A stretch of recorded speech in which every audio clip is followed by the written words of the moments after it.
बहुत समय पहले की बात है। एक गांव में अर्जुन नाम का गरीब किसान रहता था।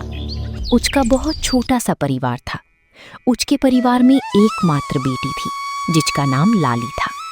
अर्जुन ने बहुत शौक से लाली को शहर में पढ़ने के लिए भेजा था। अर्जुन की बेटी लाली बहुत होशियार और गुणवंत थी। उसी गांव में एक बलवंत सिंह नाम का एक लालची और बेईमान जमींदार रहता था। वो अपनी जमीन गरीब किसान को जमीन ठेके पर देता था और उस जमीन के बदले वो गरीब किसान से बहुत ज्यादा कर वसूल करता था। जमींदार बलवंत सिंह बहुत लालची था। वो गरीब किसानों को बहला बुचलाकर पहले तो अपनी जमीन ठेके पर देता और बाद में किसानों से शर्तें रख देता था।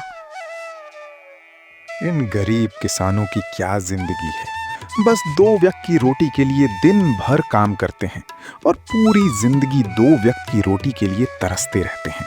और मुझे देखो, मैं बस इनसे आदेश देता हूँ और समय आने पर सारी फसल हमारे गोदाउन में भर जाती है और ये गरीब किसान हमारे आगे जी मजूरी करते रहते हैं और हमारा सारा काम करते रहते हैं। इसे कहते हैं दिमाग हो तो बलवंत सिंह के जैसा, वरना ना हो। हाँ मालिक, कि यहाँ के जमींदार हैं और किसानों को अपनी मुट्ठी में रखते हैं। इनको ऐसे इस्तेमाल करना है, ये आप भली भांति जानते हो मालिक। यहाँ की अगल बगल की और भी गांव पे आपके ही राज है। आपकी मर्जी बिना तो एक पत्ता भी नहीं हिलता। इसी के लिए तो मैं आहा का राजा हूँ। मैं इन बेवकूफ किसानों को ऐसी ऐसी शर्तों पर उधार दे रखी हैं कि मेहनत ये करते हैं पर फसल अपनी मुट्ठी में कर लेता हूँ आकर। इनकी औकात ही क्या है मेरे सामने। जमींदार अपने नौकर से ये सब बातें कर ही रहता है। तभी उसके पास से एक बिरजू नाम का किसान आता है जो बहुत दुखी और परेशान होता है।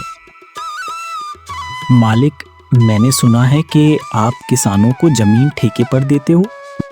अरे हाँ भाई, तुमने बिल्कुल ठीक सुना है।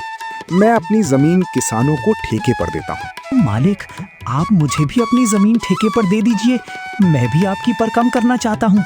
मेरा नाम बिरजू है और मैं पास के ही गांव बसंतपुर में रहता हूँ। अच्छा ठीक है बिरजू, मैं तुम्हें अपनी जमीन ठेके पर दे दूंगा, लेकिन मैं अपनी जमीन ठेके पर देने पहले कुछ शर्त रखता हूँ। ठीक है मालिक, मैं आपकी शर्त मानने के लिए तैयार हूँ। बताइए आपकी क्या शर्त है?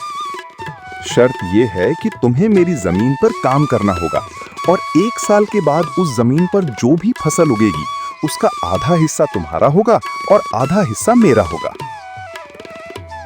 जमींदार से जमीन की कागजी कार्रवाई करने के बाद बिरजू अपने घर चला जाता है और अगले दिन खेती करने के लिए उस खेत में पहुंच जाता है।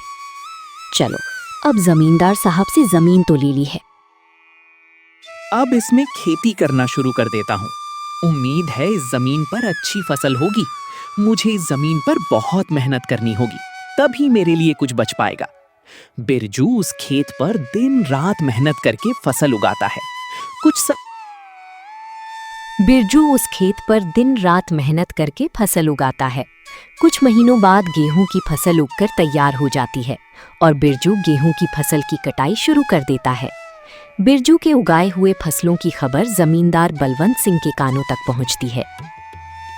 क्या मालिक, आपको पता नहीं है क्या? आज मदन अपनी फसल की कटाई कर रहा है। इस साल तो बिरजू ने बहुत अच्छी गेहूं की फसल उगाई है। बिरजू ने जो गेहूं की फसल उगाई है वो तो एकदम से लहलहा रही थी। बिरजू ने उसकी कटाई करना शुरू कर दिया है।